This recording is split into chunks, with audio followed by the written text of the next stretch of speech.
Hi guys, आज हम 2008 में आई मूवी क्वारंटाइन को एक्सप्लेन करने वाले हैं। I hope you like it. Movie के स्टार्टिंग में हम एक न्यूज रिपोर्टर एंजेला और उसके साथी कैमरामैन स्कॉट को देखते हैं, जो रात को एक फायर स्टेशन पर न्यूज कवर करने के लिए आए हुए थे, जहां ये लोग दिखाने वाले थे कि रात को फायर फाइटर कैसे काम करते हैं। तभी इनकी मुलाकात फायर डिपार्टमेंट के हेड बॉब से होती है, जो इन्हें बताता है कि कैसे इमरजेंसी के समय फायर फाइटर एक पाइप की मदद से ऊपर से नीचे उतरते हैं। इसी दौरान एंजेला यहाँ पर कुछ फायर फाइटर से भी मिलती है, जहाँ जैक नाम का एक फायर फाइटर एंजेला को बताता है कि कैसे फायर फाइटर्स को 24 घंटे स्टेशन के अंदर ही रहना पड़ता है। यहाँ एंजेला का कैमरामैन स्कॉट वहाँ मौजूद हर चीज को अपने कैमरे में रिकॉर्ड कर रहा था, क्योंकि उन्हें ये इंटरव्यू अपने चैनल पर भी दिखाना था। वहीं इस फायर स्टेशन पर एक भी लड़की काम नहीं करती थी, इसी वजह से वहाँ काम करने वाले लड़के एंजेला से फ्लर्ट कर रहे थे। तभी इसी मस्ती मजाक के बीच एक इमरजेंसी सायरन बजता है, तो एंजेला और उसका कैमरामैन स्कॉट भी उनके साथ ट्रक में बैठ जाते हैं। यहाँ एंजेला बहुत खुश होती है, क्योंकि वो इनके काम को लाइव अपने कैमरे में रिकॉर्ड कर पाएगी।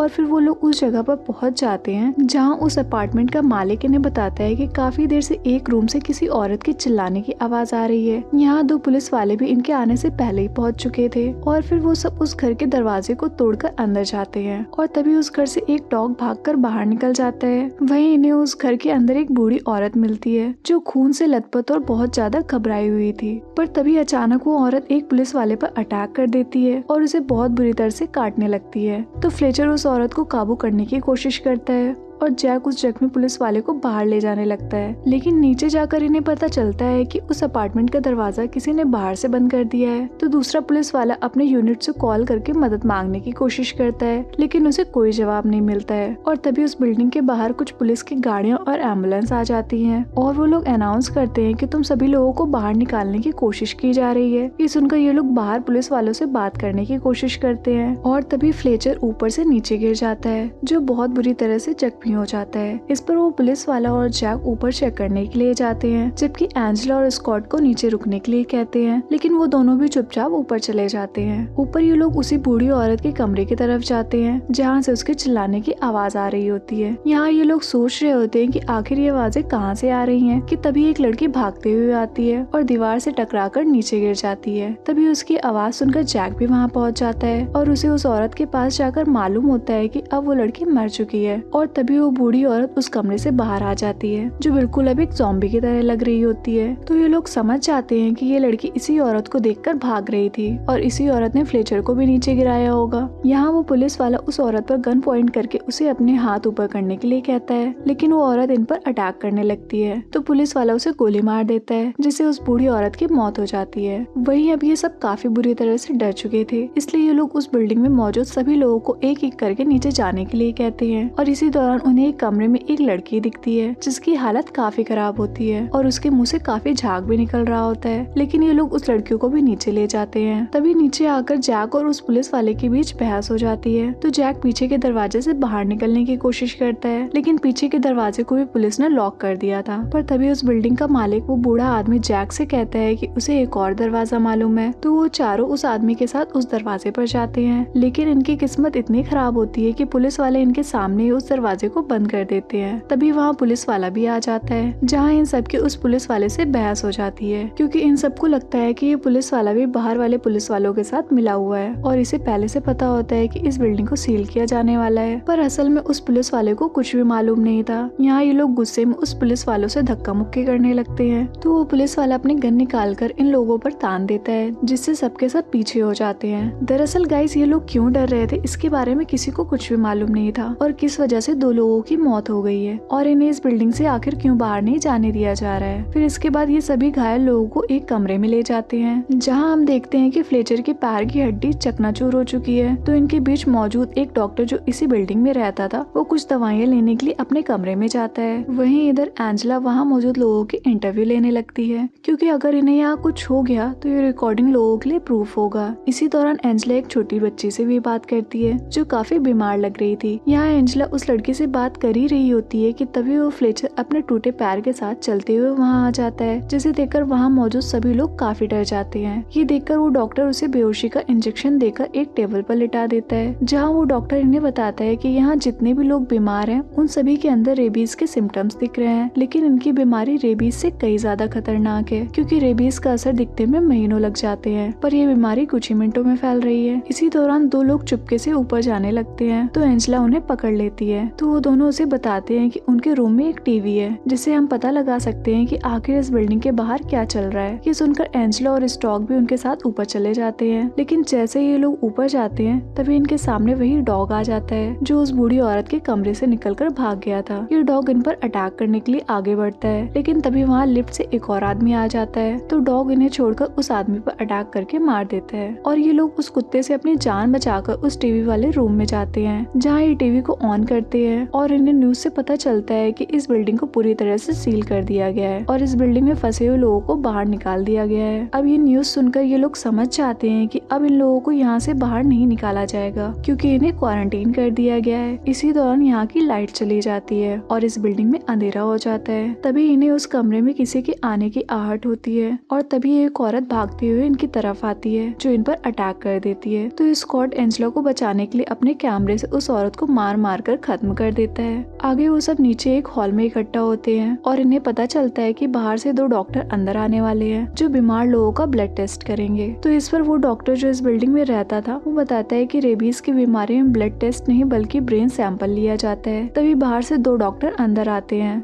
जो स्कॉट को कैमरा बंद करने के लिए कहते हैं और फिर वहाँ मौजूद घायल लोगों को एक कमरे में टेस्ट करने के लिए ले जाते हैं और उनके साथ इस बिल्डिंग में रहने वाला वो डॉक्टर भी जाता है। लेकिन एंजेला और स्कॉट उन डॉक्टरों के मना करने के बाद भी एक खिड़की से उनका वीडियो रिकॉर्ड करने लगते हैं। यहाँ वो देखते हैं कि वो डॉक्टर एक ड्रिल मशीन से फ्लेचर के सिर में छेद कर रहे हैं, यानी कि उस डॉक्टर की बात बिल्कुल सही थी। उन डॉक्टर्स को ब्लड सैंपल नहीं बल्कि ब्रेन सैंपल लेना था। यहाँ फ्लेचर के सिर में छेद करने के बाद भी वो खड़ा हो जाता है और बाहर से आए हुए एक डॉक्टर को काट लेता है। ये देखकर उसका साथी डॉक्टर उस कमरे से बाहर निकलने लगता है, तो इस बिल्डिंग में रहने वाला डॉक्टर भी उसके साथ बाहर निकलने लगता है, लेकिन उसे बताया जाता है कि अब वो इन्फेक्टेड हो चुका है, जबकि वो डॉक्टर इन लोगों से कहता है कि मैं बिल्कुल ठीक हूँ। पर तभी वो डॉक्टर खून की उल्टियाँ करने लगता है और दरवाजे को बुरी तरह तोड़ने लगता है। अब यहाँ मौजूद लोग काफी घबरा चुके थे, इसीलिए वो गुस्से में आकर उस डॉक्टर से पूछते हैं कि आखिर यहाँ क्या चल रहा है। तो वो डॉक्टर बताता है कि एक दिन पहले मुझे एक खबर मिली थी कि किसी जानवरों के डॉक्टर के पास एक बीमार डॉग को लाया गया था, लेकिन उस कुत्ते ने वहाँ मौजूद बाकी जानवरों को काट कर इन्फेक्टेड कर दिया और वो कुत्ता इसी बिल्डिंग में से किसी का था और इसी वजह से यहाँ भी वो इन्फेक्शन फैल रहा है और इसीलिए इस बिल्डिंग को सील करके तुम लोगों को क्वारंटीन किया जा रहा है। तभी हमें पता चलता है कि वो कुत्ता उस छोटी बच्ची का था और इसी वजह से वो बच्ची इतना बीमार थी। तो वो डॉक्टर उस बच्ची का ब्रेन टेस्ट करने के लिए बोलता है, लेकिन ब्रेन टेस्ट में उस बच्ची के ब्रेन में छेद करना होगा, इसलिए उस बच्ची की मॉम अपनी बेटी का ब्रेन टेस्ट कराने से मना करती है और तभी वो बच्ची अपनी मॉम को काट लेती है और फिर वो सब उसकी मॉम को बांधकर उस बच्ची को ढूंढने के लिए बिल्डिंग के ऊपर जाते हैं। तो इन्हें वो इन्फेक्टेड बच्ची उसी बूढ़ी औरत के कमरे में मिलती है, जहाँ ये लोग उसे शांत करके उसे इंजेक्शन देने की कोशिश करते हैं, पर तभी वो बच्ची उस पुलिस वाले पर अटैक कर देती है और उसे भी बुरी तरह काट लेती है। ये देखकर वो सब वहाँ से भागने लगते हैं, लेकिन तभी वो बूढ़ी औरत जिसे उस पुलिस वाले ने गोली मारकर मार दिया था वो खड़ी हो जाती है और इन लोगों पर अटैक कर देती है, लेकिन जैक एक हथौड़े से उस औरत को मार देता है और फिर वो तीनों डरकर नीचे भागने लगते हैं। पर नीचे मौजूद सभी लोग ऊपर की तरह भाग रहे होते हैं, क्योंकि अब नीचे भी इन्फेक्शन फैल चुका था, जिस वजह से इन्फेक्टेड लोग हर तरफ से बाकी लोगों पर अटैक कर रहे होते हैं। तो ये सभी लोग एक कमरे में जाकर छिप जाते हैं। तभी इनके सामने एक लड़की आ जाती है जिनके हाथ से काफी खून निकल रहा होता है और ये देखकर वहाँ मौजूद एक आदमी काफी डर जाता है और उस कमरे की खिड़की से नीचे कूदने की कोशिश करता है। पर तभी बाहर मौजूद कमांडो जो इन लोगों पर नजर रख रहे होते हैं वो उस आदमी के सिर पर गोली मार देता है और फिर वो सब किसी तरह उस कमरे से बाहर निकलते हैं। तभी उस बिल्डिंग का मालिक इन्हें यहाँ से निकलने का रास्ता बताता है, जो कि गटर का रास्ता होता है, पर उसके लिए इन्हें एक कमरे से एक चाबी लानी होगी। यहाँ वो मकान मालिक इन्हें बता ही रहा होता है कि तभी एक आदमी पीछे से उस पर अटैक कर देता है और उसे काटने लगता है। यहाँ उस मकान मालिक की वाइफ उसे बचाने की कोशिश करती है, पर एक इन्फेक्टेड लड़की उसे भी काट लेती है। इसके बाद ये तीनों एंजेला, स्कॉट स्कॉट और जैक इन लोगों को उसी कमरे में बंद करके चाबी ढूंढने के लिए जाते हैं। इसी दौरान इनके सामने बहुत सारे इन्फेक्टेड लोग आते हैं,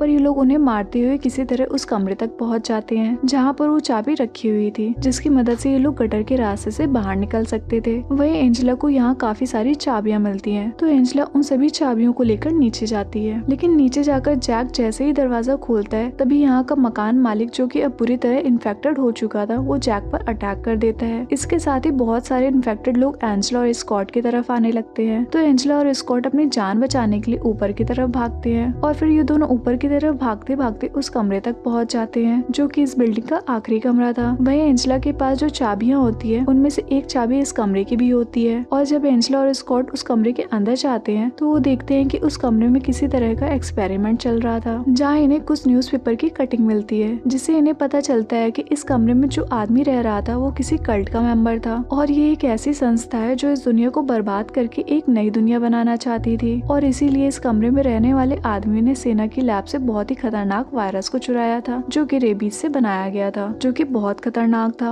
और इंसानों की बॉडी में बहुत जल्दी फैलता था। तभी एंजेला को दरवाजा खुलने की आवाज आती है और स्कॉट अपने कैमरे का नाइट मोड ऑन कर देता है। तभी ये देखते हैं कि इनके सामने वही इन्फेक्टेड आदमी है जो पिछले 1 महीने से इसी कमरे में बंद है, और तभी वो आदमी स्कॉट पर एक हथौड़े से अटैक कर देता है और उसे बुरी तरह से मार देता है। यहाँ एंजेला अपने साथी को मरा हुआ देखकर काफी घबरा जाती है और चिल्लाने लगती है, और तभी वो आदमी एंजेला पर भी अटैक कर देता है। लेकिन तभी वो इन्फेक्टेड आदमी एंजेला को पीछे से खींचकर अपने साथ ले जाता है, और इसी सीन के साथ ये मूवी एंड हो जाती है। मतलब कि गाइस एट द एंड सभी लोग मारे जाते हैं। आई होप गाइस आपको मूवी की एक्सप्लेनेशन पसंद आई होगी। चलो जल्दी से कमेंट करके बताओ आपको मूवी कैसी लगी, और लाइक शेयर कमेंट करना मत भूलना। I love you.